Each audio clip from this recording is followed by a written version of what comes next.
صلی اللہ علیہ وآلہ وسلم کی خدمت میں ایک شخص حاضر ہوا اور اس نے اسلام قبول کیا۔ تو جب بھی لوگ اسلام قبول کرتے تھے تو رسول اللہ صلی اللہ علیہ وآلہ وسلم اس شخص کو جو اسلام قبول کرتا تھا کسی سینئر صحابی کے سپرد کر کے اس سے اس کی ٹریننگ کرواتے تھے تاکہ وہ دین پہ چل سکے اور دین کو سمجھ سکے۔ تو اس شخص کو رسول اللہ صلی اللہ علیہ وسلم نے حوالہ کیا حضرت علی کرم اللہ وجہہ کو، اور ان کو کہا کہ ان کو پراپر دین کا علم دیں اور ان کو سکھائیں۔ کچھ عرصے کے بعد ایسا ہوا کہ وہ شخص رسول اللہ صلی اللہ علیہ وسلم کو نظر نہ آیا دوبارہ۔ تو انہوں نے حضرت علی کرم اللہ وجہہ سے پوچھا کہ وہ شخص کدھر ہے؟ تو انہوں نے جواب دیا کہ میں نے بھی اس کو کافی عرصے سے نہیں دیکھا، کافی دنوں سے۔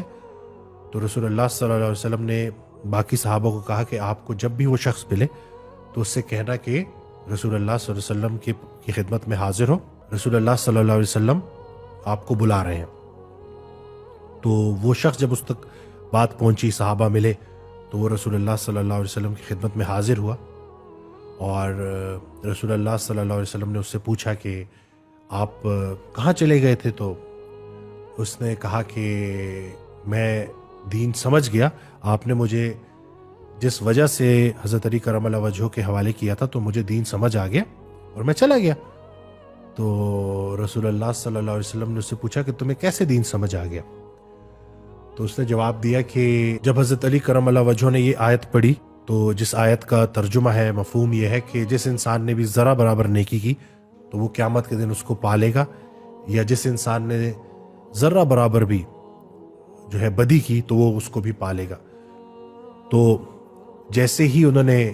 یہ آیت میرے سامنے پڑھی تو مجھے پورا دین سمجھ آ گیا، اور تب سے میں وہ جو میرے اندر ضمیر کی آواز ہے کہ جب بھی میں کوئی خیر کا کام کرتا ہوں تو اس کو دیکھتا ہوں،